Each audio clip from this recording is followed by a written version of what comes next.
Okay. All right, so I think the team that's online can let us know if we're ready to go. Yes, Madam Chair, we are streaming live on YouTube, so at your pleasure. Okay. We're ready? Okay.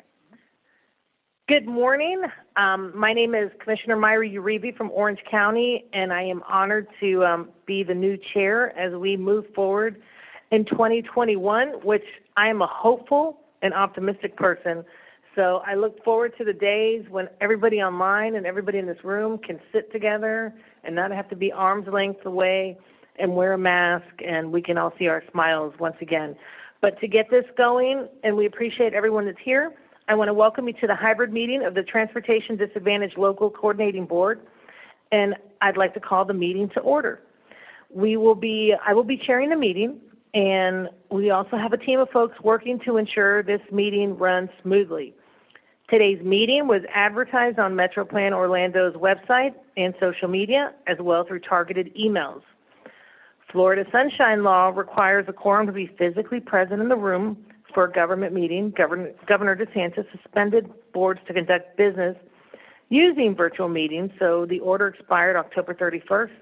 So this meeting is being held in a hybrid format with minimal quorum, physical presence in the room, and the remaining members joining us online via Zoom today. I want to thank everyone who's in this room to help us reach a quorum, but I really want to thank all of you guys on Zoom, because I know we feel like we're a million miles away, but your passion and your service to this continues us to keep going. A roll call will be conducted in just a moment, and I'll ask all the members that are in the room to please speak directly into the microphone so those joining us virtually can hear clearly. We're all wearing masks, so we'll need to make an extra effort to make sure we have some good audio quality. Members who are joining us online are expected to participate fully in the discussion and vote on all action items. To facilitate the agenda today, I will recognize virtual hands first, and then those those on the Zoom. So there are also 2 public comment points in the meeting. Members of the public who want to speak will use the raise hands feature on the Zoom screen. If attending by phone, you can hit *9 to raise your hand and request to be recognized. When you're called, your microphone will be temporarily unmuted by staff, and we'll ask you to state your name and contact information for the record. We also accepted comments by email and phone messages before the meeting. The guidelines for public comments are posted at metroplan.org/virtual meetings. Public comments received before the meeting will be read into the record by staff at the appropriate time during the meeting. We want this and all future online meetings to be accessible to all. Participants may join by computer, tablet, or phone. If you need accommodations to participate in the future, please contact MetroPlan Orlando. Now, it's time for the Pledge of Allegiance today. I'll ask Mr. Wilfredo, to lead us in the pledge. Everyone, please join us online. Please keep your microphones unmuted. If you are able to stand, please do so. Mr. Races? Good morning.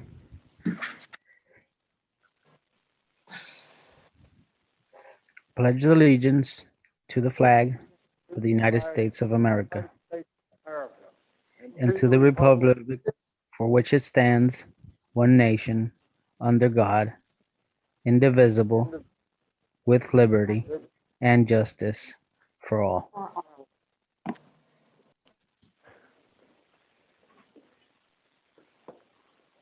Thank you, Mr. Rices. At this time, I'll ask Ms. Lisa Smith to please call the roll to ensure we have a quorum.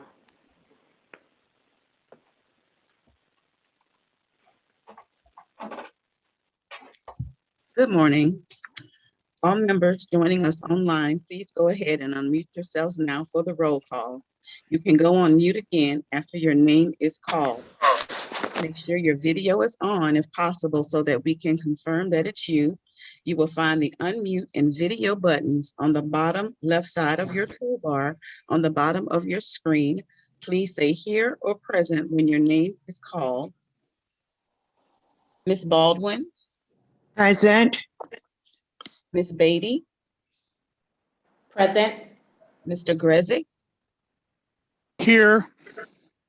Ms. Jennings, Mr. Amelia, Present. Ms. Oles, Present. Ms. Radka, Mr. Racy. I know who's here. Dr. Present, Levine, present, sorry. I mark you present. Dr. Levine Silverman, Present. Mr. Smith. Present. Now I will call for the members joining us here in the office. Ms. Arnold. I know she's here. Mr. Ballard, Mayor Bates, Here. Commissioner Fisher, Here. Mr. Olson, Present. Ms. Santiago, Here. Commissioner Uribe, Present. Ms. Witt, Present. Mr. Zabritsky. Present. Madam Chair, we have a quorum. Fantastic. Thank you so much for that. Before I pass on to Ms. Whittington for some announcements and agenda review, I wanted to again welcome everyone who's with us online and in this room. I wanted to share just a little moment. I am very passionate of being on this board. Many of you heard me talk about how Access Link directly affected my life, as my mother used Access Links for 7 years. And when I was elected, I asked to be on this board.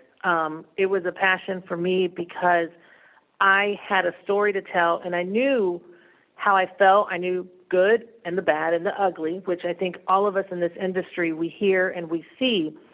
But at the same time, I've used this to hopefully better the situation, to contribute to it. And all of you who are on this board, all of you who are in this room, and all of you who are online are affected directly by transportation for the disadvantaged, whether through your jobs, whether through personal stories, whether through clients that you've heard from. And I hope that under my time as chair, that you all will bring your expertise to engage and make us better. I want to just give a quick story. Everybody knows that the vaccination process is going on and the county's trying to get vaccines to seniors. And I want to tell this story that one day a senior constituent called me because we now offer vaccination appointments at the community centers. And we opened vaccination portals at 8 a.m. 2 weeks ago, and we opened the community centers so seniors could get access to computers. But what we never realized is we opened the community center at 8 a.m. when the portal opened at 8 a.m.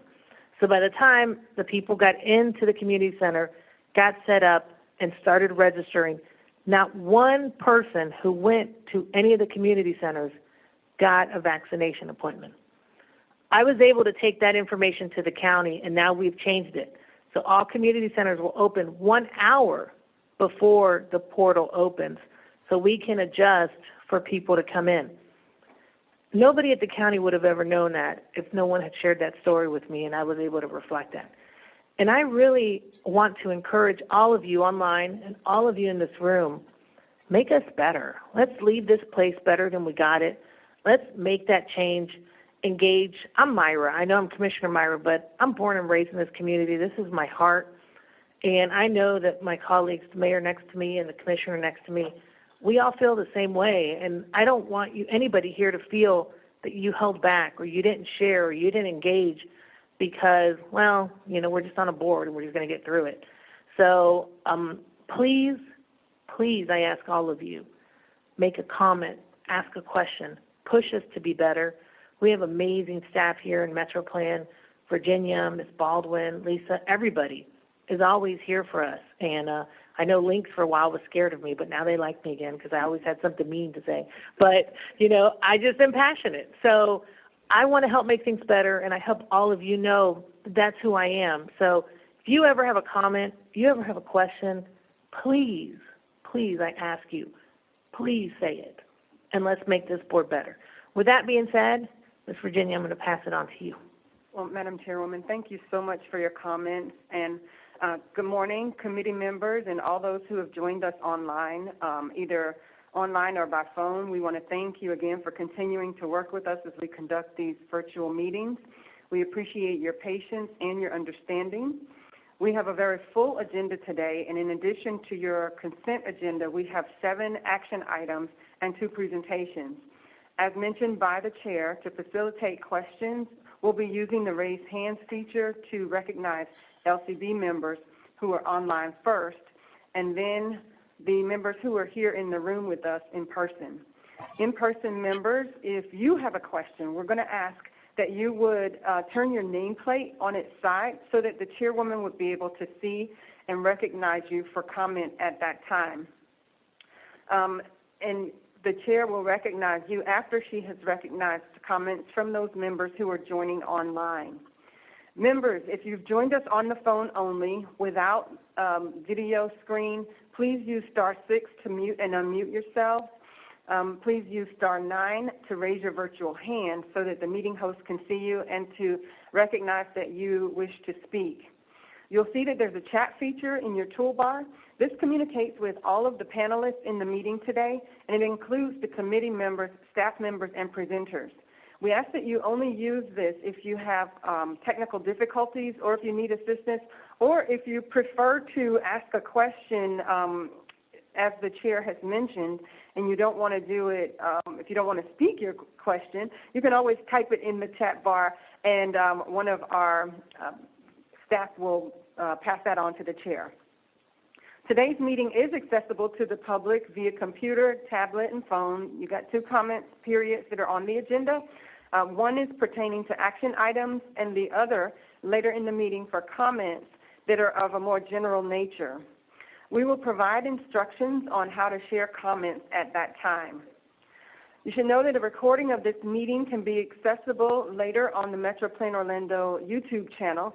You'll find links to YouTube and to today's meeting agenda in the chat box, which is located on the bottom of your Zoom screen.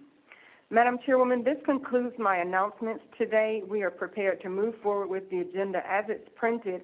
However, I would like to call attention to one correction to item 8E. The text is correct. However, the header has an incorrect year, and we're asking that you approve the appointments to the 2021 Grievance Committee, not the 2020 Grievance Committee, although they are the same. So, Madam Chairman, that concludes my announcements this morning. Thank you, Ms. Whittington. At this time, we will now hear public comment on today's action items. Do we have any people who want to speak on any action items? If so, please use the raise hand function found at the bottom of your screen or by pressing *9 on your phone keypad. When we call your name, the host will unmute your microphone. You will see a button pop up that says the host wants to unmute you. Accept that prompt to activate your microphone. We ask that you provide your name and address for the record. Please hold your comments to 2 minutes or less. If there's any comments at this time, I'd like to recognize. Mary Ann, do we have any raised hands from the public? No, I do not see any raised hands. We can give it a few seconds, but nobody is signaling attention now. I don't believe we do. Okay, at this time, is there anyone who is physically here that has a public comment? Madam Chair, we do not have anyone at this time, although we did receive an RSVP that someone may be attending to make public comment, and they will be able to do that at the second comment period. Okay, and there are no written comments at this time either? We did not receive any written comments. Okay, fantastic. So now we will hear from Ms. Marilyn Baldwin, Chair of the QATF. Ms. Baldwin, you are recognized. Thank you, Madam Chairman, and congratulations on being our chair for the local coordinating board this year. The QATF met January 26, 2021 in a virtual workshop format where items that are being presented to the LCB today were reviewed by the QATF and comes with our consensus recommendations. Those items include a review and consensus recommendation of approval of the revised access links eligibility application. The QATF reviewed the TDLCB bylaws and grievance procedures. There were no revisions to either document, so our consensus recommendation is that the LCB approve both the bylaws and the grievance procedures. Staff reviewed the evaluation process that will be used to conduct the CTC evaluation. And lastly, we received a CTC update from Access Links. And our next meeting is April the 27th. Madam Chairwoman, this concludes my report, but I would like to add that I really thank, on behalf of the QATF, our staff at MetroPlan, Virginia Whittington and Lisa Smith, Marianne Horn. These individuals, we couldn't do what we do without them. So a big thank you to the staff. Thank you, Ms. Baldwin, and I agree with you. We have the best staff in the country. So does anyone have any questions for Ms. Baldwin? Members joining us via Zoom, please use your raise hand feature, and then anyone here in the room, please turn your nameplate to the side. Any questions? We don't see any raised hands at this time. Anyone in the room? Ms. Baldwin, you're off the hook. So next, we will move to the consent agenda. Our first action item is the consent agenda, which includes the minutes from our November 12th, 2020 meeting found at tab 1 of your agenda and acknowledgement of public comments received at our annual public meeting held that same day. There at tab 2, do we have a motion to approve the consent agenda? Move to approve, Madam Mayor. Do I have a second? Second. So we have, and is this a roll call or no? It is not, Madam Chair, Okay. but if I may, for the record, Commissioner Fisher and Mayor Bates are the motion and the second. I apologize for who's taking the notes. All right, so we have a motion and a second. Is there any discussion? Again, members online, the raise hand, and then anyone here, the side plate. I'm assuming no one online? There are no hands, Madam Chair. Okay, so please unmute your microphone so we can take a vote. We will now take a voice vote with everyone participating both online and in person. So all in favor say aye. Aye. Aye. Any opposed? Wonderful, motion passes. We will now move on to the other action item. We have 7 today. Approval of the TDLCB membership certification, tab 3. At tab 3 of your agenda is the annual TDLCB membership certification. Ms. Whittington will present this item. Madam Chairman and members, in your agenda at tab 3 is the 2021 membership for the TDLCB. This was fully constituted on yesterday by the MetroPlan Orlando's appointment of Commissioner Myra Uribe, Mayor Pat Bates, and Commissioner Jim Fisher as the elected officials. This will be sent to the MetroPlan Orlando Board at their March 10th board meeting for final adoption and submitted to the Commission for Transportation Disadvantaged as required. So today we are requesting your approval of the certification. Fantastic. Do I have a motion from anyone besides us who are appointed? Marilyn Baldwin, I recommend approval. And second. We have a Dr. second. Silverman, From second. Diane Arnold. So I just want to make sure the motion by Marilyn Baldwin, a second by Diane Arnold. And again, if everyone can unmute, we have a motion, a second. Is there any discussion? Anybody want to throw us out? Going once, okay. So with any comments in the room of anybody who, no. Wonderful. So again, we're going to ask all of our members online to unmute your microphone because we will now take a voice vote and for those participating in person and online. So again, all in favor, say aye. Aye. Aye. Are there any opposed? Nay? No. No, I'm joking. Okay. Okay, fantastic. So the motion passes. Now we want to move on to the 2021 Quality Assurance Task Force membership. At tab 4 of your agenda is a recommendation by the 2021 QATF. Ms. Whittington, you are recognized to present this item. Thank you, Madam Chairman and members.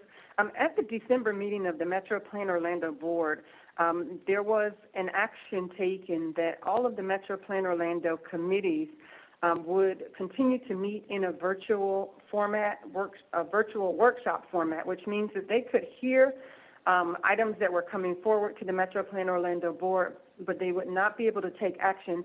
As reported earlier this morning, Governor Ron DeSantis's executive order expired.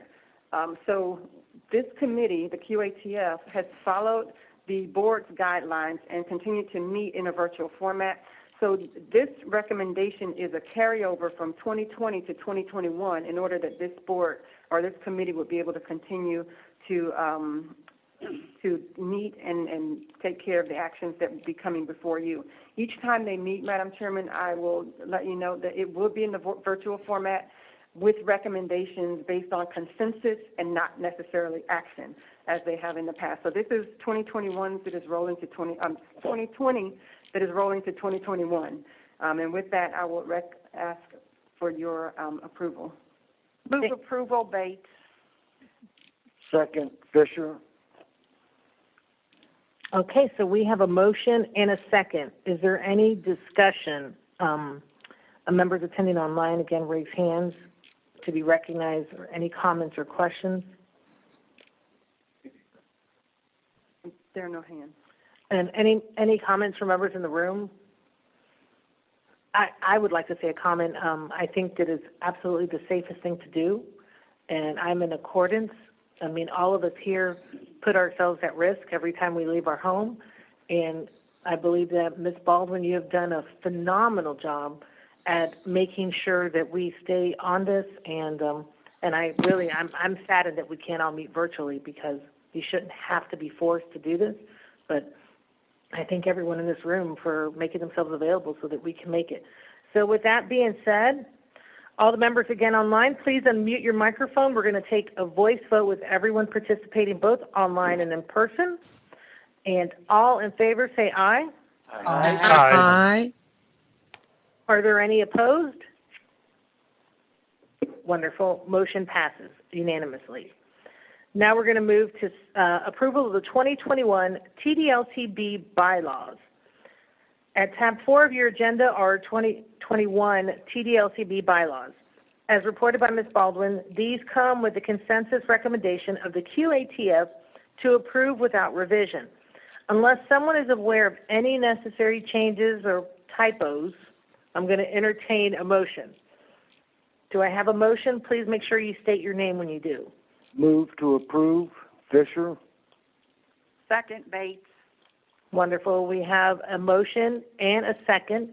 Is there any discussion? Members attending online, again, please raise your hands with the feature to be recognized for any comments or questions, as well as anybody in the room with any comments or questions. I don't see any hands at this time. Fantastic. So all the members who are online, please unmute your microphone, and we will take a voice vote with everyone participating both online and in person. All in favor, please say aye. Aye. Aye. Are there any opposed? Fantastic. The motion passes unanimously. Now we're going to move, I guess you might as well stay unmuted because I'm going to need you guys. Okay, so here we go. Approval of the 2021 Grievance Procedures. At tab 5 of your agenda is the 2021 Grievance Procedures.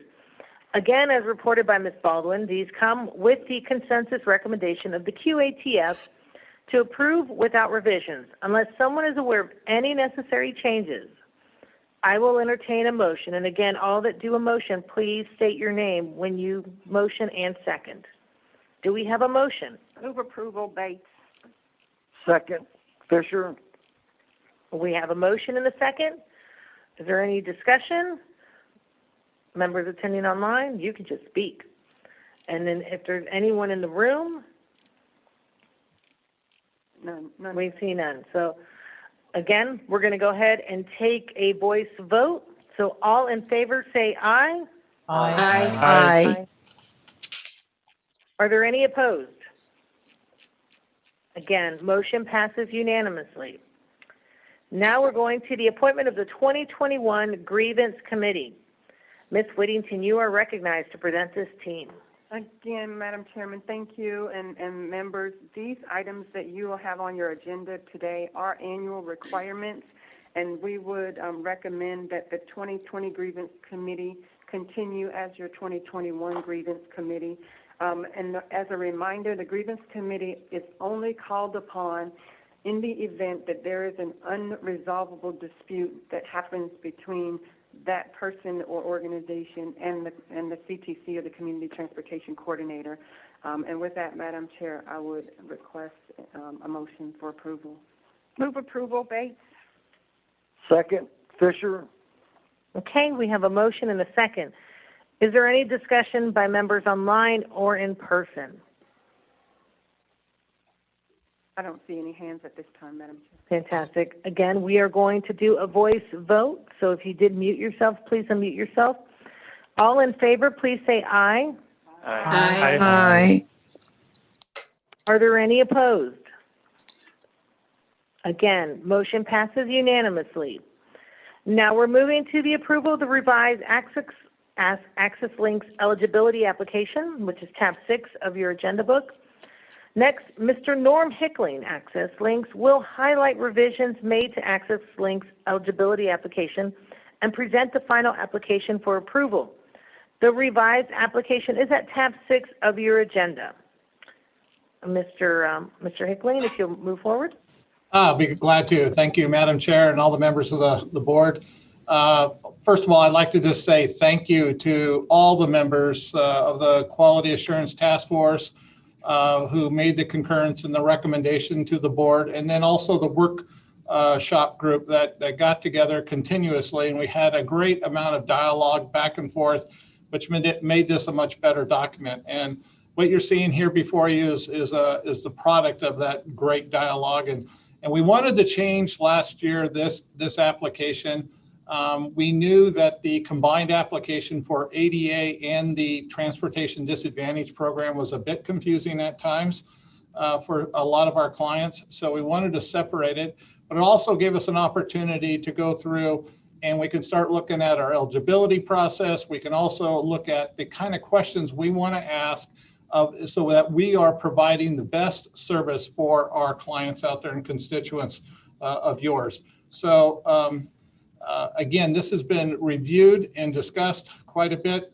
We now have a guideline for to meet the federal poverty rate that you can see here on the first page. And if Lisa, if you just want to go scroll through, we don't have to belabor a lot of time. We've outlined, and the copy that you have seen right now is the one that's gone through our marketing department, which they do a very good job of making sure we haven't missed anything from a graphic standpoint or a layout standpoint, and just an understandability standpoint. So you can see here where it says check all that apply. It talks about, do you have a service animal? Do you have to have a cane? Do you have a sight impairment? Do you have a standard wheelchair, a power wheelchair, a wide wheelchair?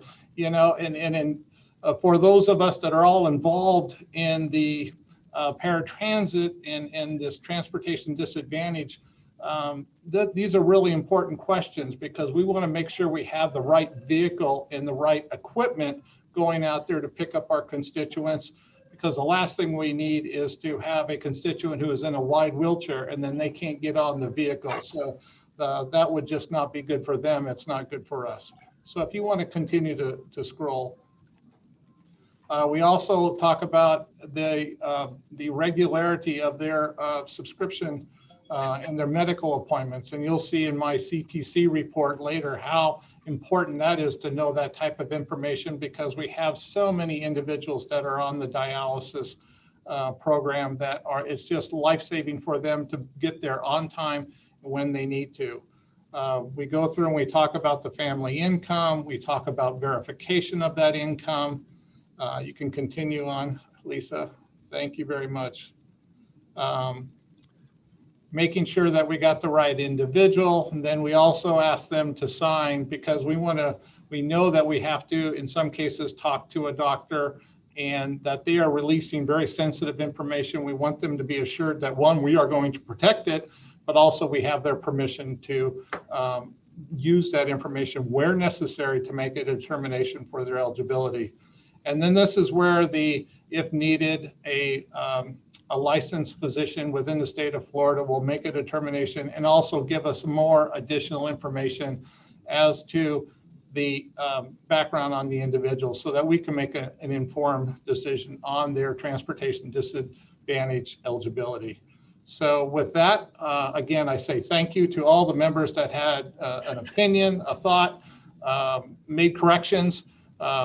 We have a much better product today, as we promised in the past, and we are targeting the first weeks in April to have this out to the client and have this in use. We've already, like we said, coordinated with our marketing team, so we've got the final product there, and we ask for your concurrence and approval so we can move forward. Thank you. Mr. Hickling, thank you. I want to take this time, I know it's not on the agenda, but I want to open this up to questions or comments, and I'm going to start this. Mr. Hickling, is this available in multiple languages, and are there any questions being considered if you do not understand English? We are going to have, and we're working on the Spanish version as we speak. So before this is implemented, the second page of the application, the first page will be English, the second page will be in Spanish. So yes, we will have that.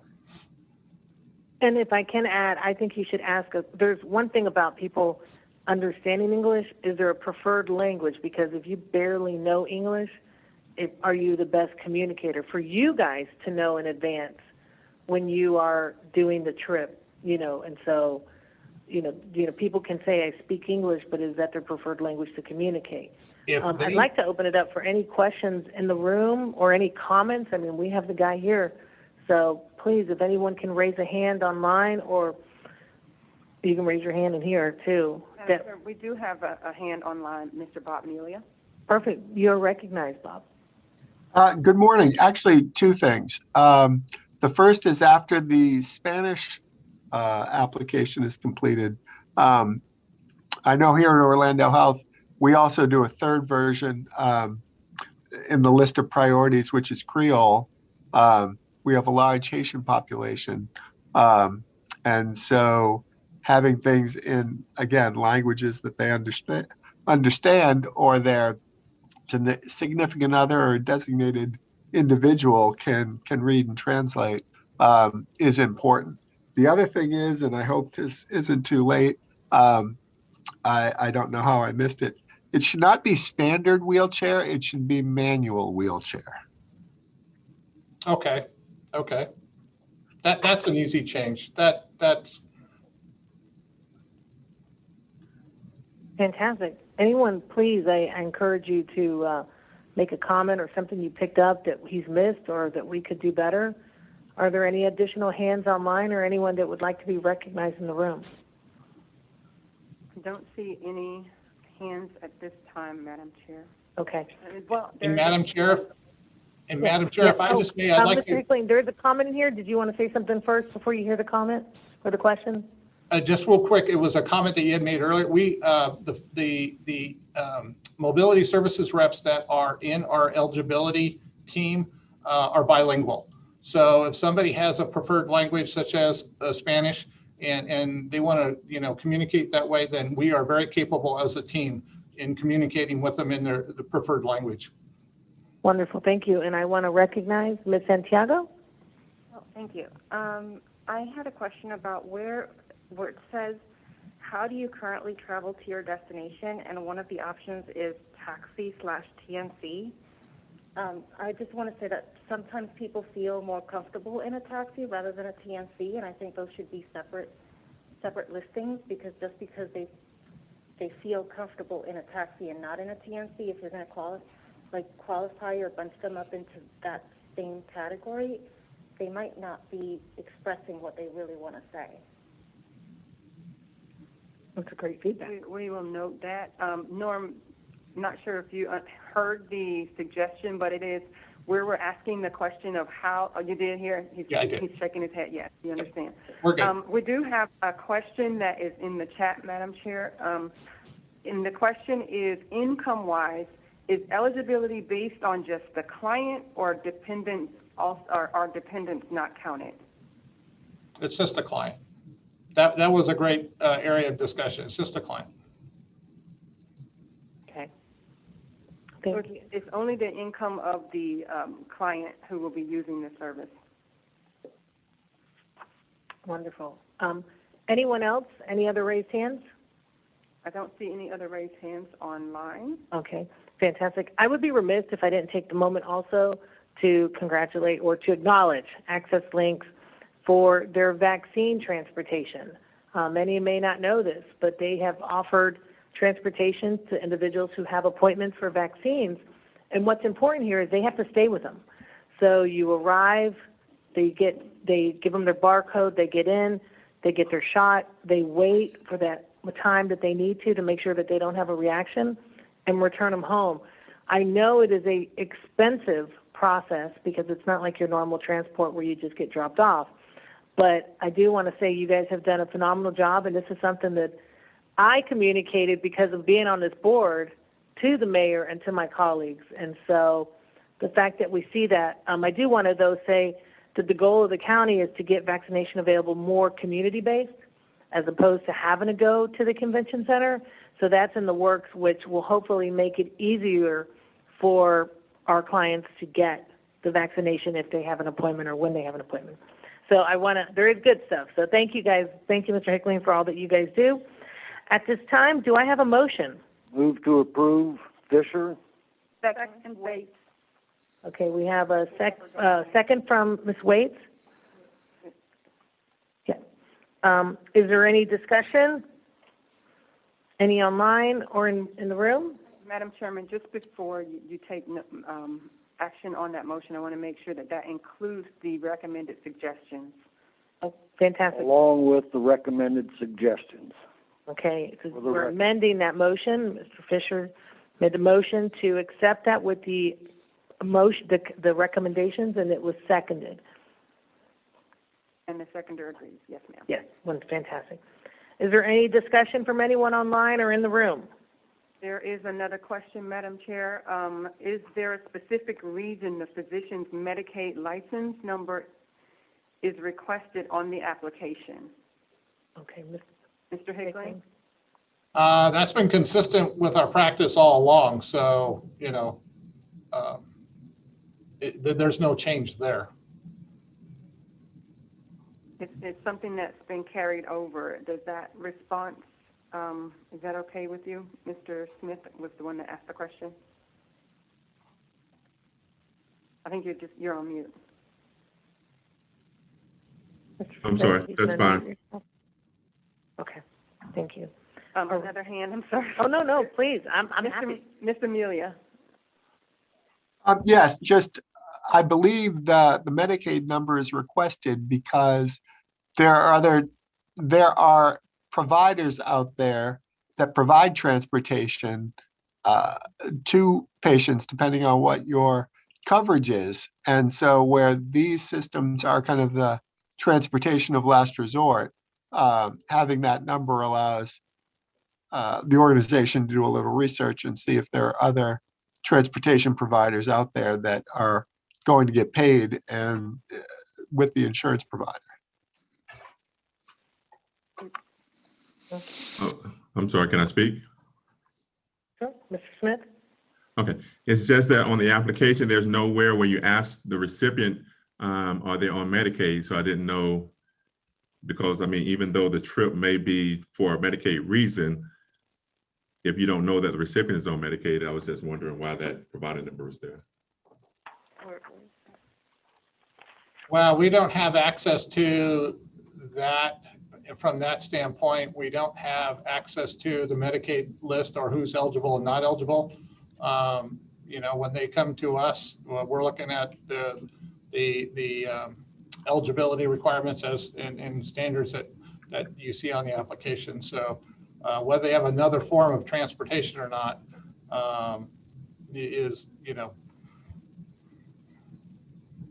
We have another hand by Mr. Amelia.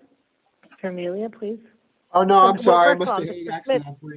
Before we move on, Mr. Smith, does that answer your question, or is there any further comment that you wanted to add? Yeah, I have no other comments. Thank you. Okay. And then I want to recognize, you said Mr. Amelia? Amelia. Amelia, please. No, your I'm sorry. comment, please, or question? I can't get my hand to lower, so. Oh. We're We're not having that kind of party this morning, okay? So, I think you have to re-hit it again for it to go down. Because I had that happen to me in a meeting. They kept saying, "What do you want?" And I didn't know how to take it down. I So- thought I did, and I moved the icon away, the cursor away. So hopefully I won't bother you again. No problem. So I hope that all the questions and discussions were addressed. I want to make sure that everyone feels comfortable with this motion and moving forward. So just Ms. Whittington, and sure, just no one else online? We have no other hands online. And I will remind this board that there has been some conversation, just to confirm what Norm mentioned about the Access Links team being able to access the information about whether a client has other sponsors, Medicaid being one of them. And so we are still working through that to try and get access to those records, or at least by them being able to self-report some type of way. And I think this also goes back to funding, because if there are other means of transportation or other carriers not wanting to pay, knowing that Access Links won't charge. So I think it's pretty viable. If we need to retouch that topic in the future, I'm open to it also with Mr. Hickling, if you don't mind. But I think this comes to finances also. Right. Mr. John Slott has his hand raised. He is with the Access Links team. And we will hear a little bit later on the agenda from David Darm, who is the Executive Director of the Commission for Transportation Disadvantaged in Tallahassee. So those type things may be, better place for that conversation, in hopes that, this is something that affects all of the CTCs around the state, so not just us. Yes. John, do you want to be recognized now, or do you want to wait till that discussion? Could I be recognized now before you all vote on the current Sure. motion? Absolutely. You're recognized, John. Thank you, Madam Chair. Just to put in the minds of this board, for the language translation, just to confirm that, I know Mr. Amelia made a very valid point around meeting passengers where they prefer their preferred language. Under the federal requirements, we are looking at the different titles within federal statute for which translations are required for our community, and it's based on demographics and a federal requirement. A friendly recommendation that we amend the motion to just say that we stay in keeping with the federal requirement for translation, so that, of course, that would right now include Spanish and English. Right. But as our community grows and changes, that will allow us, the agency, to add those different languages as appropriate by federal requirement. Friendly recommendation. Thank you, John. So I want to go ahead and ask the people who made our motion and our second if you will recognize the federal requirement of translations into the motion. I will amend my motion to require the federal, To include the federal requirement of translation. to include the federal required information. Second. Wonderful. Okay, John, thank you for that. And John, just as a follow-up, I don't want to say the word assume, but when the census report comes out this year, could we expect some changes depending on how that data shows? We are watching it.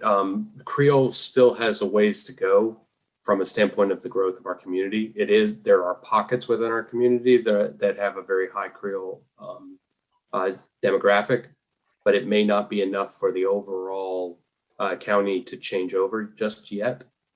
But we look at that each year, and we do update it based on all the languages that we published for Okay. public transit. Thank you, John. Alrighty, so I think now we are done with all the questions and discussion. And I'm excited that so many people were engaged, and thank you for all of your input.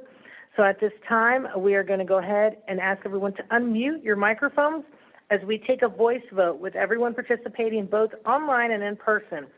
So all in favor, please say aye. Aye. Are there any opposed? All right, that motion passes unanimously.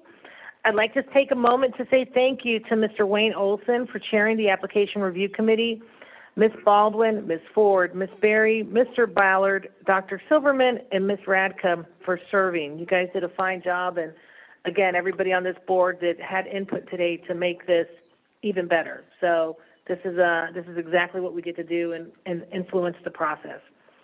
I want to move on to our Community Transportation Coordinator evaluation. Annually, this board is responsible for the evaluation of the Community Transportation Coordinator, the CTC. Ms. Whittington will provide an overview of the process being recommended to conduct the 2021 evaluation electronically. And she's also seeking feedback and direction in some potential new evaluation subcategories. So this is a great time again for all of us to put our thoughts, our comments together. So Ms. Whittington, please proceed. Thank you again, Madam Chair. Today I just want to take you briefly through the evaluation instrument that is provided to us by the Commission for Transportation Disadvantaged. That document is found, I think, at tab 5 in your agendas, tab 7, I'm sorry. And it is broken into, your evaluation covers two aspects of the service, and that is operations and administration. There are subcategories in each.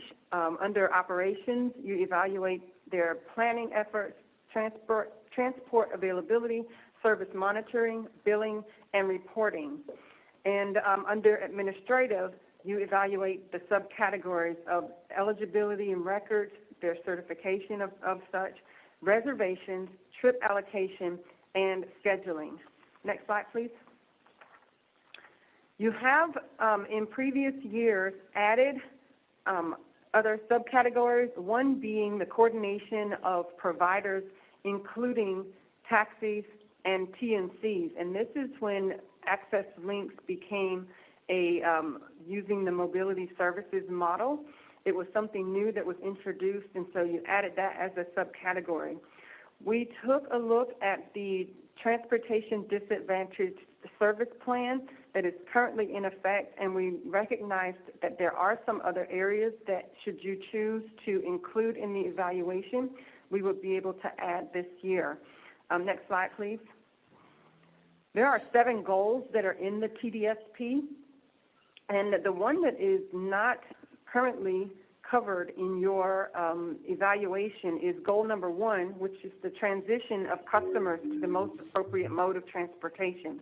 You all will recall a couple of years ago, Link started a very robust travel training and helping people to be able to use the fixed route system. And there are some other actions that they had taken to provide bus passes. And this item has been captured in terms of data.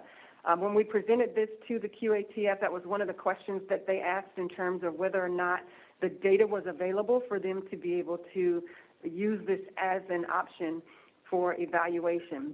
Goal number 3, customer outreach and education, is already one of those items that you are evaluating each year. And then goal number 4, to improve the community perception of public transportation. Each year, MetroPlan Orlando conducts a customer service evaluation or a customer evaluation, and we will send out a survey to the customers. We are requesting this year that we postpone that and do it separately so that it is available for your next year evaluation. And recognizing that a lot of the service was impacted by COVID-19, and because this evaluation is covering July of 2019 through June of 2020, that was the height of COVID, and a lot of the transportation efforts were curtailed, if you will. we are recommending that customer service survey be conducted later in the year as ridership returns to normal levels.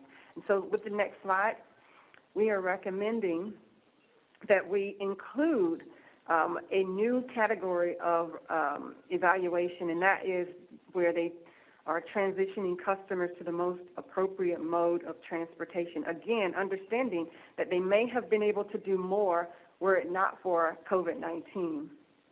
Next slide.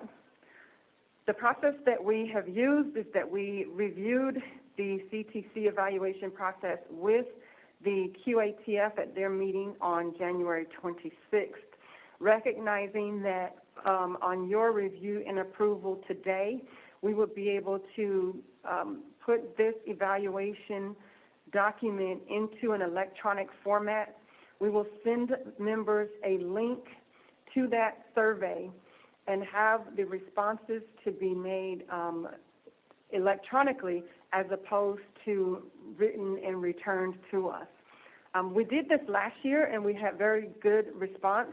And so what we will do is we will update this application, the evaluation that you have in your agenda books today, which would include the data that you would use to make the evaluation decisions. The evaluation period would open February 22nd. It will be open through March 5th, and we will hope that that will give you ample time to be able to respond to those questions. We will come back to you in May, at your May 13th meeting, and report on the results in time that we will be able to get this report to the Commission for Transportation Disadvantaged as is required. And so, Madam Chair, that is the recommended method that we are proposing for this year's CTC evaluation. I'm ready for any questions if you have them. Okay, thank you, Ms. Whittington. At this time, I want to bring it back to the LCB for questions, comments, and discussion. Those online, I encourage you to be involved, and anybody in this room. I'm actually going to ask a question because I remember this being something that we actually went pretty far into it. And what I'd like to do in advance is, can we make sure, since we're doing electronic, can we make sure that when we are communicating, we have verified that this is the main form of communication, whether it's text or email? It leaves me very uneasy if people, we don't even know for sure if they got it, or do they communicate with us in that way? I mean, I'd like to have, in a perfect world, I'd love us to be a little bit more proactive on customer service, where people are continuously giving us any feedback or telling us how their ride went, for the good and the issues we need to. But I'd like to make sure that we as a board feel confident moving forward on this, and I'd love any comment from anyone, but to verify the modes that we communicate with those individuals is a verified mode that we're requesting them to do these fill-ins. And Madam Chair, you're speaking of the customer survey that we do, and not the CTC evaluation that you all will do. Okay, I wanted to make sure that we clarified. But in anyways, if we're not going to be communicating in writing, can we verify how we communicate with those individuals that are being involved? That's all. I just want to just bring a note so that was a big question, because the person who did it could not verify that for us. You know, they said, well, we sent out blah, blah, blah, but if you don't check emails, or you don't, whatever mode that they're doing this, how do we know you even received it? So I don't know if there's any other items, any questions, any comments? Anyone online, any raised hand feature? Let me get back there. I don't see any raised hands at this time. Okay. Fantastic. So do we have a motion to approve? Please make sure you state your name. Move approval, Bates. Do I have a second? Second, Olson. Second, Olson. Is there any further discussion? Members attending online, please go ahead and raise your hand. And any members in the room? Okay. Again, all the members online, please unmute your microphones to allow you to take a voice vote. All in favor say aye. Aye. Aye. Are there any opposed? Okay, motion passes unanimously. We're now ready to move on to the presentation and status reports. We have two presentations today. Mr. David Darm, is he verified as being here? Okay.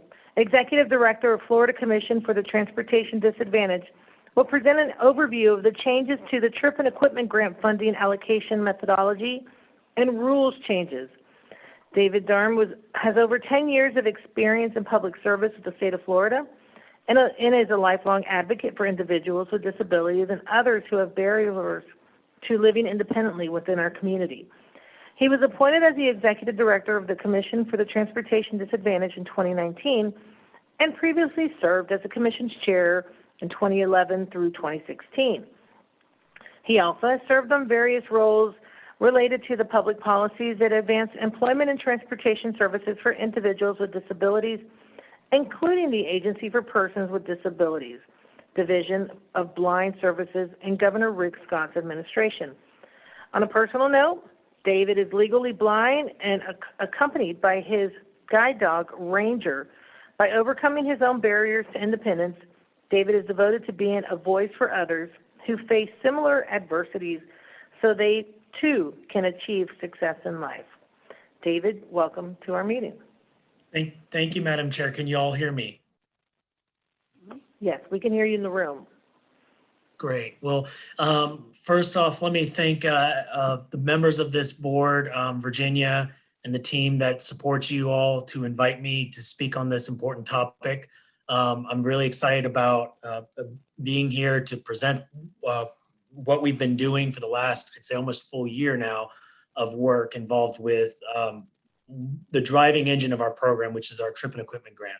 So I'm going to try to give a pretty brief overview and look forward to answering any questions. And of course, I think this is going to be an ongoing discussion because we're going into legislative session. We're going to be monitoring how the funding is going to look. So this is not the be all end all. This is really just to kind of introduce the concepts of our new formula that we're going to implement, hopefully beginning July 1st. So I'll ask for the next slide.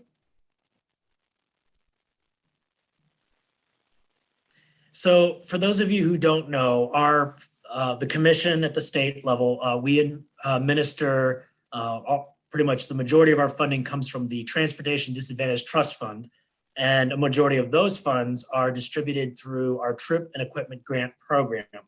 For the last, I'd say 4 years or so, there has been a particular interest in examining the way that the formula that we have in our rule works in terms of distributing this funding, allocating this funding to support TD services throughout the state. We had a few years, I want to say it was beginning in 2017, where we had a new formula that we implemented through legislative proviso, which only lasted for 2 years, and then we went back to what the current methodology is. And so there was a lot of interest. And so when I came in this position in July of 2019, there was interest to looking for a more permanent formula to address this, really effectively address the needs of our service population. So we wanted to make a good faith effort to educate our stakeholders, the broad group of stakeholders, whether they were providers or advocates, legislative staff, anybody who is involved in this, including you all as members of the LCB. And I know Virginia was very actively engaged in those discussions when we started that study. So this presentation reflects quite a lot of work that went into educating our community about our current methodology and as well as what we're going to do with this new formula. So next slide. To give you a brief overview of how the current formula works, how we allocate, distribute funds to the Trip and Equipment Grant. The current formula we have was established in 1999 in Rule 41-2. That is our rule. And it really consists of, in the simplest of ways, it consists of two components. Number one is a base funding. So the idea of base funding basically says is that you are guaranteed a certain amount each year to allow you to have some stability year over year. So you're not, in theory, not experiencing huge decreases. The problem with this, and I'll get to in a second, the way it's set up now, it's based on a fixed amount from a year. So in this case, fiscal year 1999, 2000. So in theory, if your county received $3,000 in 1999. That amount has not changed in 20 years based on this formula. So that's kind of one of the things to be understanding. And then a second component of this, whatever is not distributed through the base, whatever's left over in the total appropriation each year gets distributed through what's called a funding formula. It's a statistical methodology that has 4 variables equally balancing service demand, meaning the people you're serving or the county needs you're serving, with performance on the other end, which is the actual delivery of transportation services. So these 4 variables you see are what's in current rule. Note the total population, total geographic square miles, that's the demand piece. And then our performance side, we've used the annual operating report, which is data that is submitted by the CTC. And I want to note that that data includes all trips, not just the trips that our program funds, but you mentioned earlier about Medicaid, those trips that are provided by Medicaid, that are sponsored by Medicaid, those are captured as well in the AOR. Fixed route systems, your fixed route trips, which the commission doesn't, generally speaking, reimburse, at least for those actual trips. Those are counted in the AOR and therefore also gets counted into the allocation formula. Something to note is that one of the big pieces to understand about our program is what is allocated is different than what is actually paid. So in the way it works is that each year after the legislature appropriates funding to us, we use this formula and this base funding to allocate the funds to each of the counties, but those funds don't actually get paid to the CTC until after their services are rendered. So on a monthly basis, those CTCs will bill the commission for the actual trips they did provide under the grant program, in which we review, and if we approve the data looks right, then we actually pay them for that month. So that is how our current structure works. Okay, next slide. And as I mentioned, there's been a lot of interest in this formula and looking at ways that we could improve it, but from the state level. So this past year in 2020, we conducted a study, a thorough examination of this formula to come up with a new methodology. And here were some of the findings of that study. And I will, at the end of the presentation, I will cite you the link to the study. You can actually go and read through the report. But in essence, as I mentioned before, the problem with the base funding as we have it is a fixed amount. So if you were to get $3,000 in your 1999 budget, but let's say last year you had about $20,000 total, you don't really get a guarantee of basically experiencing a loss of about 17,000. That basically that 3,000 is where it's fixed. So that was a concern because, as we know, the state of Florida is growing and our trust fund has grown significantly. So that really has a trouble with adapting to the times that we live in. In terms of the formula side, the demand variables, the population, it captures everybody in the county, not really though, including those who are not really eligible to be served by our program. As far as the square miles, the challenges there were that captures land that may not necessarily have roads. So you're not really actually measuring or predicting travel habits or travel demand as part of that formula. And then the biggest piece, I'd say the biggest concern that we had in this study was the concerns about the AOR. Two major factors was identified. One, the AOR data has been consistently inconsistent, for lack of a better way of putting it, for year over year. And that's a statewide challenge. That's not unique to just one area. The data has been very difficult for us as a state body to verify whether those numbers are accurate or consistent.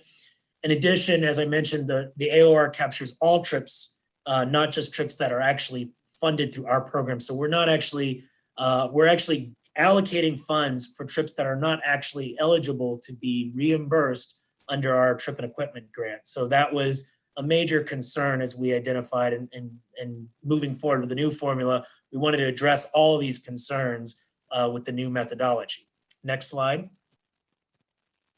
So the new methodology, as we recommended in the study, and then now in the rule, which I'll get to in a second as far as the rule goes, but in essence, in summary, we didn't want to try to reinvent the entire wheel. We wanted to take what we've done with this current approach and make it more precise, so that the funding needs to actually be responsive to the demand needs of our population that we serve, but also understanding it is adjusting with the times that we live in, with the performance of the actual trip, the actual delivery of TD non-sponsored trips.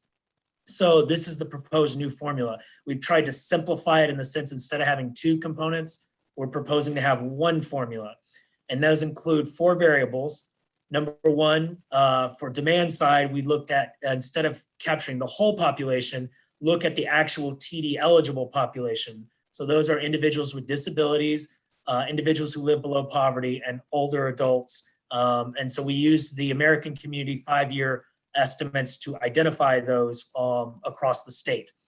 And then the second demand variable, rather than using geographic square miles, as I mentioned, which captures all pieces of land, we want to make that more precise and look at more of the actual miles of public roads, the centerline miles, which is much more predictive in terms of travel demand side of our program. Third, the variable related to performance and addressing the concerns that we mentioned about the AOR. We want to actually make that now more precise to the trips that we're actually paying for through our program, through that invoice data that the CTC submits. So we are, as far as the AOR piece, we're proposing to remove that as part of the allocation formula and just focus on trips, miles, and bus passes that are reimbursed under the trip and equipment grant. And then finally, the base, which I think was probably the most telling finding of our study, is really important that we have a base that that updates frequently throughout the years, so that our systems experience some, just in keeping with the same spirit of stability and predictability, but it adjusts over each year. So basically we're adding that as a variable to simplify that into so just having one formula, and that base will update each year based on a percentage of what each county got from the year prior. So there is going to be some level of predictability year over year. Next slide. Now, in trying to be more precise and trying to be more understanding of how the formula works, we also need to understand the data sets that are used in these variables. How do we weight them? And weighting basically is a statistical term for how do you value them. In the simplest of terms, for the demand side, we wanted to weight them all equal, meaning, so for example, in the TD population, a person with a disability is equally considered as a person with below poverty or an older adult. So in that sense, the same thing with miles. A mile in Orlando is the same as a mile, is equally weighted as the same as a mile in Perry, Florida. So in that sense, that was pretty straightforward. And we asked for feedback in our workshops, and that was pretty consistent that people agreed with that piece. But when it came to the performance side, we wanted to be more considerate of the costs of our trips, what we actually pay for, because not every trip is weighted equal. So you see in this slide here how we show the weighting, or we based it on the rates, basically what we reimburse for those trips. In the case of a wheelchair trip, so an ambulatory trip is basically like a standard trip, your standard cost to do a service. But a wheelchair trip, generally speaking, costs about 1.7 times the cost of an ambulatory trip in our rate model. So we account for that in the way we're allocating these funds is by adding a little bit more to some of those trips. In the case of the miles that are reported in the invoice data, on average, they're about 1/10 of the cost of whatever that trip was. So that's how that 0.1 represents. It's sort of 1/10 of whatever that equivalent. So in an ambulatory trip, it would be about 10% of the cost of that trip. And then on the bus passes, this is something for those of you who not are aware of. We do purchase bus passes for, as you mentioned earlier, about individuals. I think it was Virginia was talking about encouraging individuals who can access the fixed route. Our funding does allow for bus passes to be used for those individuals, basically to subsidize the fare for them to use that fixed route, because it is far more cost effective. We can serve a larger, broader population and need if we have individuals we've identified who can use the fixed route. So we've weighted those bus passes significantly higher in this funding formula to encourage our systems to use those when it is appropriate, because those will be the most cost-effective of all the trips that we fund in our program, or all the service options that we fund in our program. Next slide. So I talked about weighting the data, but then there's also weighting the actual variables. How much do we value? How much funding do we want to allot for each of these 4 components, as I mentioned in the formula? And based on the discussion, the current methodology we have, it weighs everything equal. But we felt as we were going through this study that it really needed to be, certain variables need to be weighed higher than others because of the values that we're trying to implement here. So in the case of the base funding, we wanted to weigh that the highest because we do see how important, especially with a lot of our smaller systems, that base variable helps you to design and plan out each year what you're going to get in order to know how many people you're going to serve. So we wanted to weigh that one higher, and that helped stabilize some of the funding. This is to prevent those wild swings going up and down, which is something we've experienced in the past. So that is trying to address that. And then on the performance side, we want to weigh that more, a little bit more than the demand variables, because we do want to incentivize our systems, obviously, to provide services and provide them in a cost-effective way. So in theory, over time, a CTC that's providing more in their services and really making that a cost-effective effort, in the long run, they will, the allocation formula will recognize that and incentivize those services over time. We'll basically recognize that in the allocation they receive in the years in the future. When we did our study, we had, I failed to mention, we did about 5 public workshops in total. So we did get a lot of feedback in our discussions when we designed this. This wasn't just in a vacuum. We did have, we encouraged a lot of input. One of the big findings from the public workshops was a concern about how this was going to roll out based on the history. When we changed the formula through the legislative proviso, there really wasn't a lot of time for the systems to prepare for that change. So we wanted to be cognizant of that this time around when we do a new formula, that the first year we weighed the base a little higher. So this chart you see here reflects the year 1, the base is actually going to be weighed higher to allow a transition, a phase in into the new methodology. And that would be effective if the rule goes forward, gets approved by the state of Florida. It would be effective July 1st, 2021. Okay, next slide. And just real quick, I'll show you now how this new formula would look applied to the service area that you all oversee, which is Orange, Osceola, and Seminole County. We treat that in this presentation, I'm treating that as a 3-county collective rather than having to break down each of those counties. But you can go back to the study and you can see also how that breaks down at an individual county level. But for the purpose of simplicity, we wanted to just show you this is what it actually would look like in the sense of applying the formula to this service area.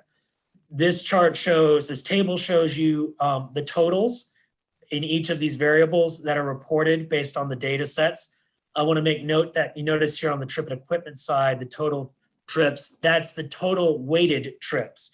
So going back to, again, that what I was saying, like that 1.7 for wheelchairs, wheelchair trips, that's accounting for that weighting. So it's adjusted here. And each of these are showing you how those reported totals compare to the statewide totals.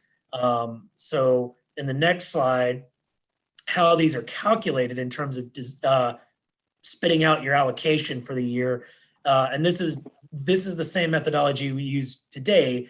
You take this, the county's share, or in this case, the multi-county service area share, and divide it by the statewide total. So it was identified here that about 650,000 TD eligible individuals live in the 3-county area. Divide that by the statewide total of TD identified population of 7.5 million, and you get the Orlando areas, greater areas share of about 8.57%. That means 8.57% of the TD population and state's TD population lives in the Orlando, greater Orlando area of these 3 counties. So with that understanding that methodology, the next slide then shows you how that turn is converted into the actual dollars that are allocated for your area. So showing you how, again, how we've rolled out the 3-year methodology with the first year with more weight to the base, how those completely tally up. At the bottom, you see the allocation factor. That means basically what is your percentage of the share of the total amount that the legislature appropriates for the trip and equipment grants. So in the first year, estimated that the Orange, Osceola, Seminole County area will get 8.42% of the total amount in their allocation. And then finally, next slide shows you how those percentages are converted into the dollars and cents. I want to emphasize that these are projected numbers because we don't know, obviously, yet what the legislature will appropriate for us. So we're going to continue to monitor that, and in the future, as I mentioned, we're going to run projections. We'll engage in more dialogue as we get closer to the end of session and post-session of what that's going to look like for the beginning of the fiscal year. Next slide. Finally, just to kind of give you all a status update on how this is working. The commission officially approved the rule change to implement this new formula back in October. We are awaiting, we have to go through a rulemaking process, a rule adoption process, and we are in the final stages of that. We had to make a few adjustments in December based on some feedback we received from the attorneys. But if everything goes according to the timeline, we hope that the rule will be officially adopted by next month, which will give us 3 months to see where things are going to go as far as the legislative session. And then also, I know a concern that is on everybody's mind, including us, is what's going to be the impact of COVID-19. And so we designed the rule and the formula to give us flexibility that if we have unique circumstances to use a different set of data or different years of data. So in the case of COVID-19, we are expecting that we would be using the fiscal year 18-19 data, as you saw in the previous slides. That was based on that years of data, because we understand that COVID-19 brought about some dramatic uncontrolled circumstances that would severely impact the allocations if we use that year. So we are looking to use that flexibility. And of course, that would be in the future as well. If we have a hurricane or another circumstance, that we're being mindful that we allow ourselves some flexibility there. And then finally, we will also be looking at our invoice data and bringing that out to be more transparent and publicized, because that has in the past not been as open as the AOR as far as being reviewed and understood. So we're working with our consultant who helped us design this formula to review that data, and we're going to have a future workshop to talk about that piece and any other policies and practices that we need to update to ensure that we're effectively implementing this new formula. And then the next slide is the last slide. It gives you the, and I'm sorry, I forgot to mention, put my contact info, but Virginia has it and she will be happy to send that to you. But this is the actual study that we did, the link to it, and you can access the report that was published, which in essence is what we used to design the rule in October when we approved that. So you have the data sets there, you have the full report. All of that information can be accessed on this link. So with that, I'll take best I can answer any questions. And again, thank you for the opportunity to present today. Mr. Darm, thank you very much. I know in looking at the time, we're past where we should be, but honestly, I feel cheated because this is a very important topic that we probably won't be able to have a discussion as thoroughly as we'd like to because of time. I know that my two colleagues on the side from both counties surrounding Orange County, this is, we're all three of us are taking notes, because I don't understand how since 1999, 2000, none of this has been adjusted. It is appalling to me. And I guess my biggest question to you is, what type of support do you have in Tallahassee? How likely are we to see these changes and funding happen. And then I'm going to open it up. And again, I'm observant of the time, but I think all of us can agree this is an important topic when you realize the kind of services that we give. So how likely are we to see this considering COVID? Is the governor behind this? Do we have support in Tallahassee? Well, if I think I understand your question, Madam Chair, as in the sense of support, yes. I mean, obviously, when we were drafting the rule language, we have briefed both governor's staff and legislative staff before we do that, because the commission does ultimately we fall under the purview of the governor's office. So yes, we did get lots of support. Legislative staff, particularly the Senate, expressed interest in this when we began the study. In fact, I failed to mention that the legislature gave us this current fiscal year $4.5 million extra in our budget to allow us time to implement this new formula. They wanted to keep the systems held harmless, as we called it, allowing us time to move towards this. So I do think we have a lot of strong support in terms of the designing this formula and implementing this formula. Right now, we're just having to go through the process and see how ensuring that it gets adopted, and then of course monitoring what happens with session, which you all know is not just our program. The whole state is trying to figure out what the revenue impacts of COVID-19 is going to look like. So I don't have a crystal ball that I can say what it's going to be yet, but I'm optimistic because there, just like you had mentioned, Madam Chair, there's a lot of individuals who see the impact of this program, elected officials who see the impact of this program, and I think want to see it succeed. So I am very optimistic about our chances going into session this year. Okay. I want to open up the floor to any questions. Do we have any raised hands online or anybody here in the room that would like to make a comment or ask a question?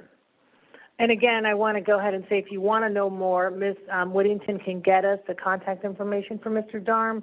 So if you have an interest in following up and gathering more information, by all means, I highly recommend it. Are there any questions or comments on the floor? There aren't any questions in the room. Well, we do have a hand, Ms. Santiago. Oh, Ms. Santiago, you're recognized.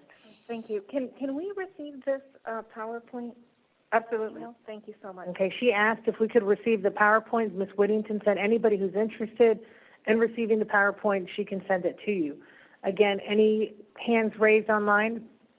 Norm Hickling's hand is raised, and he has a presentation next, so if it's your pleasure, he can connect those two. He can go out one into another unless his question is directly to David.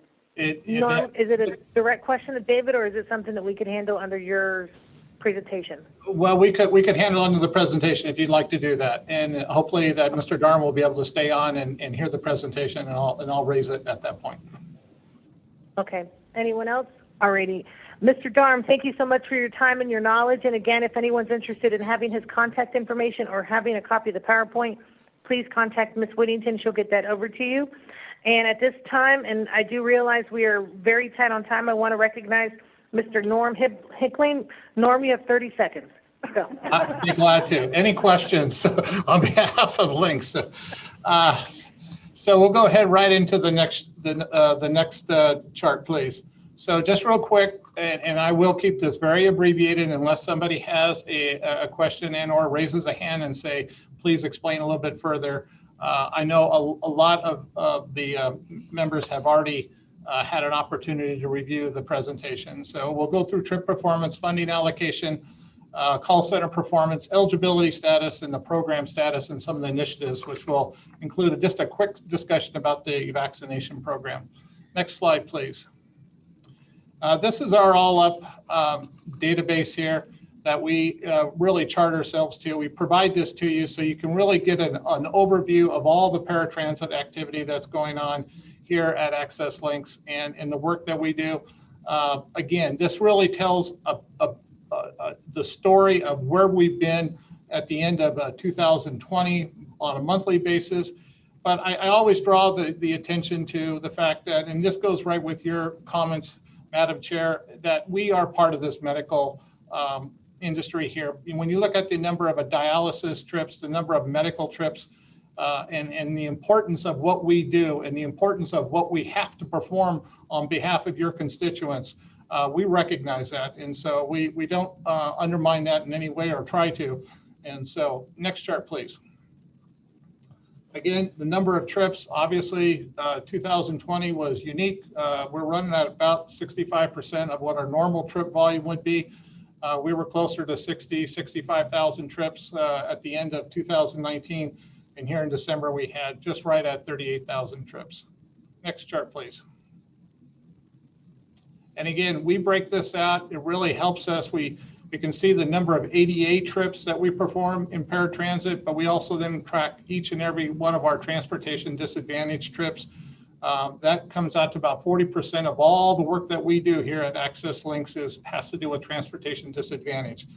And then you can see the lower part in December, we had on-demand trips right at 24,000, and the subscriptions. And again, these makes it easier for your constituents that they can schedule trips. They don't have to continue to call and make those reservations.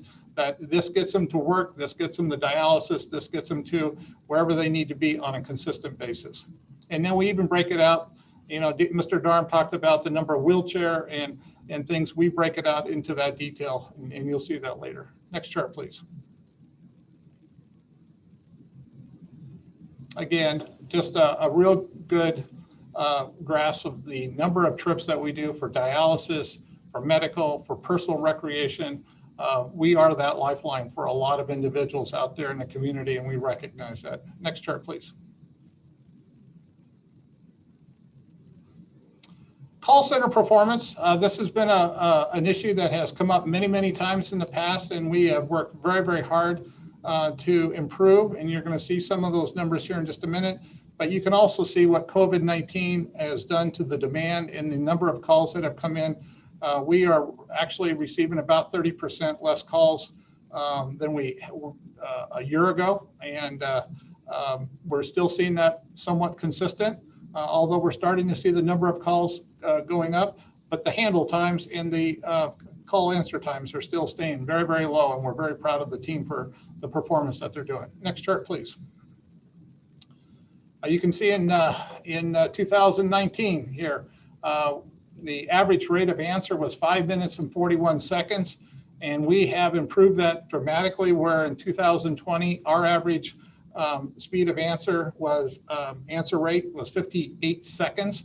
Again, that's measured against 64,000 calls that was in 2019 versus 44,000 calls in 2020.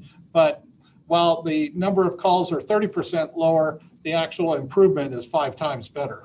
Next chart, please. And again, some just real basics. These are analytics that we track ourselves. This is for December, and you can see how we track the average speed of answer, and then ultimately the total average handle time for each call that comes in, dramatically less than what it had been in the past. Better training of our MSRs, a different phone system that has helped out tremendously, and a lot of lessons learned going through COVID-19 that we were able to improve on. Next chart, please. Distribution of the type of calls.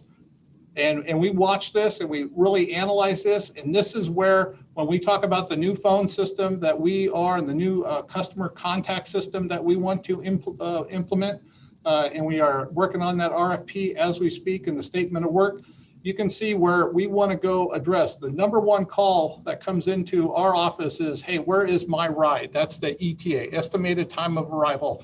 And those are the things that we want to have those tools in place that will make it easier for your constituents to be able to get a status on their ride without necessarily having to make a phone call, or if they do, they don't have to wait for a mobility services rep to actually answer the phone. We can get that information to them. So those are the kind of tools that we're looking at to implement to make it much easier, much better experience for the customer and constituent. Next chart, please. Eligibility status. As of the end of December, had 12,287 individuals that were in the eligibility database. for us. And you can see as you go along, there's tracking each month the number of new applications that have come in, recertification applications that have come in for both the TD and the ADA program. One of the initiatives, now that we got the transportation disadvantage application approved by you all, is going to be looking at something that Chairman Baldwin and us have been working on closely, is improving that recertification process for those that have a permanent disability so that we can shorten that time, make it less arduous for them to go through, and we can get that done just by verifying some key contact information and moving forward. Next chart, please. So some program status and initiatives. Thank you, Mr. Darm, again, we have been really tracking this new trip and equipment grant allocation formula. We've seen where, one of the questions that I was going to ask is there any possibility of moving and continuing on with the hold harmless? If you look at the charts that you provided, the numbers were pre-home hold harmless. Last year, that equated to about $600,000 for links to go forth on the TD program. So that would be a question. Don't have to answer it right now, but that would be one that we are obviously very focused on to see if that is going to continue. Didn't see that in the final report. And then the other one is the innovation grant. With all the changes that are going on, the innovation grant, while the trip and equipment is a grant allocation and it's based on a formula, the innovation grant is a competitive grant that you have to apply for with a project every year. And of course, that would be also could be impacted by obviously the financial strain that we've all experienced in the different agencies through COVID-19, but also what the temperature or what the feeling of the legislature is. So that's something that we're going to continue to watch extremely, very focused on, I should say. Implemented process and preparation for COVID-19 vaccination trips. Been working very closely with the Office of Emergency Management, and thank you, Chairman, Chair, that we have done just had that communication with them. We've got a good process. My understanding is there are talking points that we've been able to work out. The Office of Emergency Management is going to give those to the mayor today, and the mayor is going to have a press conference this afternoon and talking about some of the things that we've come up and starting getting that information out there. So more individuals that need that ride to a vaccination center over at the convention center will know how to go about in arranging that as long as they have a vaccination appointment. We talked about the phone system and the customer contact system. That statement of work for that request for proposal is still in work. And again, it goes back to making sure it really has the tools and equipment to continue to help and enhance our customer experience. And then we're finalizing the RFP, request for proposal, for new surveillance cameras on all of our paratransit vehicles, which is going to enhance the safety of all of our passengers and our operators too, so that we provide the very best service. And we know should an incident occur, which we hope it never does, but if it does, we can go back and investigate it and we'll have it on video. Next slide, please. And we had an outage of our database system, and never let a crisis kind of go to waste. We learned from it. We were able to notify the CTD, and they were very gracious, and thank David Darm to your team up there in Tallahassee for doing a great job and working with us. But it also helped us better outline our roles and responsibilities with our contractual partner, MB Transportation. And so we're working through that now. Soon we'll be having a contract amendment going before the board, but it's a cooperative effort, and we'll put that in place so we know exactly who does what on any kind of database maintenance, server maintenance, etc. So out of a bad situation, some good came out of it. And then thank you all again for the approval of the new application for TD. And we will get going here. And this is a promise we made to Chair Baldwin of the QATF and others that we are going to streamline that ADA process for the recertifications. And one of the questions that we had out of the Quality Assurance Task Force was how many individuals that are eligible that are ADA, and that's 9,302. And out of that number, there is what we think there's 1,348 approximately that would benefit from an enhanced and shortened recertification process. So it will have a remarkably very positive impact on our community. And next chart, please. And then I think this is the last chart. So I've gone through this very fast, but one of our important things is making sure that our clients and your constituents out there are riding in safe and clean vehicles. We are in that process of the 165 we have. We want to every 2 years or so make sure that every third of those vehicles, that entire fleet is being transitioned to a newer vehicle. And so the first 63 of the current FY20 vehicles that we purchased, we now have 62 here on site. 61 are out there in the community serving the constituents. And one of them is still being prepped for that, and it'll be very shortly going out into service. And then we have one that is being finalized in the manufacturing process. Unfortunately, when it was being delivered, got into an accident and never made it to us. So that should be mid-March timeframe, and then we will have all those 63. And we also, in our last board meeting, we were given the authority for an additional 5 paratransit vehicles to put into the fleet. Next slide. I think that's it. And that's it. I know that was very quick, but and I tried to meet your timeline, Virginia. I did my best, so thank you. Thank you, Mr. Hickling. Nobody picked Mr. Hickling for Pictionary because you guys would lose. So, but no, we always are appreciative. I want to make a motion. Tab 8 has everything that he just went through. So I hope that if there's any questions or anybody needs to go back and look in your agenda packet, Tab 8 has all of that. I want to quickly, just out of transparency, any questions or comments for Mr. Hickling in the room or online? Hand by Mr. Bob Amelia. Okay, we have one. Bobby, you're recognized. You need to unmute Bob.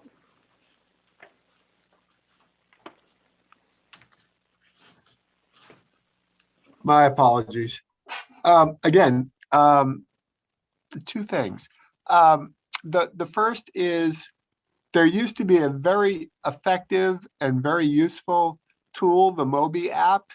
I don't know if it was directly linked to the crash or if it was just coincidental that the Mobi app was discontinued. But looking at the customer service numbers and all the calls for ETA, I think that is a direct and simple fix. I know when that came out, I would give it to all my patients. The staff would give it to the patients, and they loved it and relied on it. They could be outside or in the process of going outside when the vehicles were getting near. And now they all talk about how they have to call in now. And yes, it's great that the wait times are much shorter than they had been in years past. But that would be one less issue that customer service would need to deal with if someone, whether it's MV or Lynx, brings back some form of app where, I mean, everyone's got a smartphone now. They can check and be ready when the rides arrive.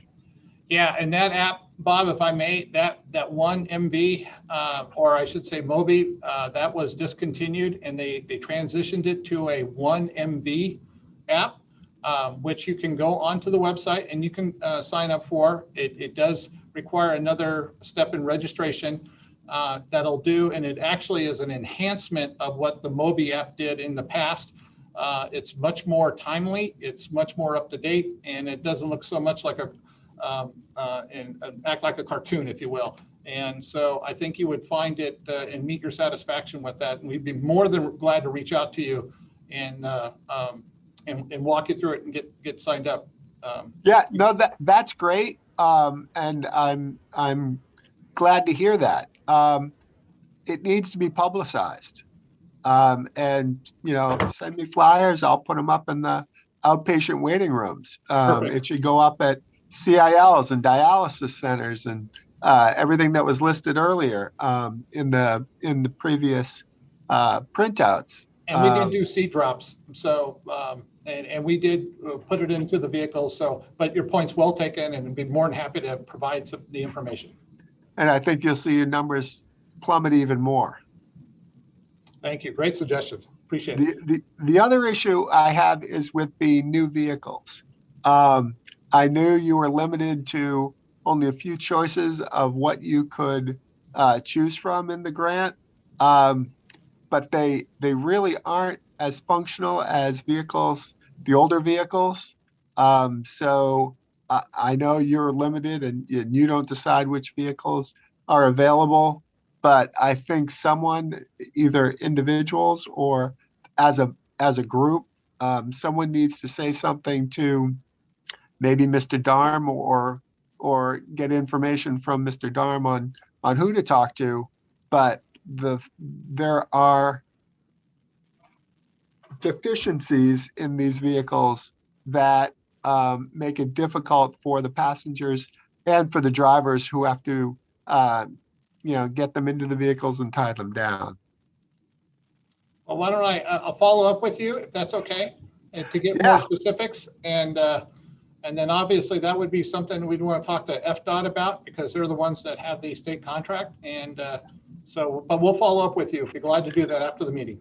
Yeah, and again, I didn't know the details. I just, as a user and as a individual who has a number of clients that use the service, I can tell you what I'm hearing and what I've experienced individually. Okay, thank you. Okay, hopefully you two will connect. Just want to make sure, any other comments or questions? Ms. Baldwin has her hand. Ms. Baldwin, you are recognized. Marilyn, we need to unmute you.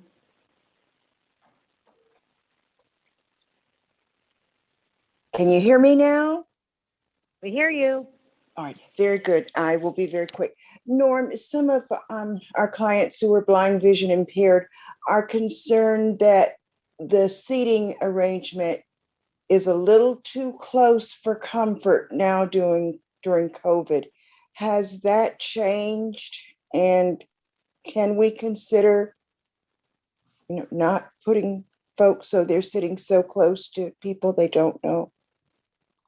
We are still, our practice in scheduling is working on social distancing as much as we possibly can.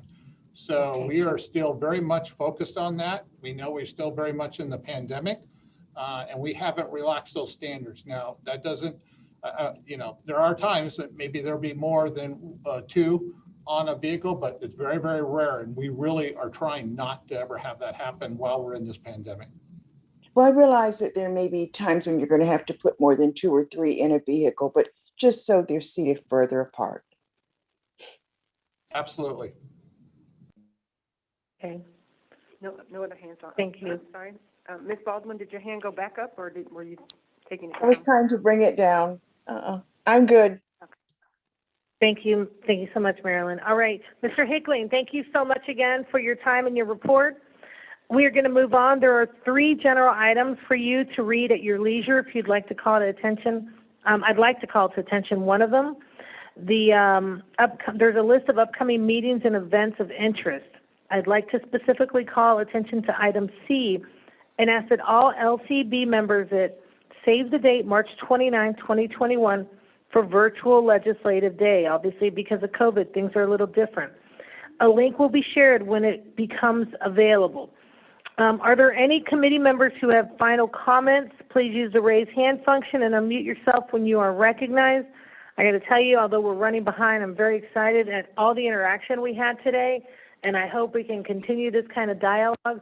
And I actually like to take it further, that maybe if there's something of interest that you want to bring up at the next meeting or would like to see, that we start listening to you so that we are having meetings that are of interest to all of us. But at this time, I want to recognize if there's anyone that has anything that they want to say.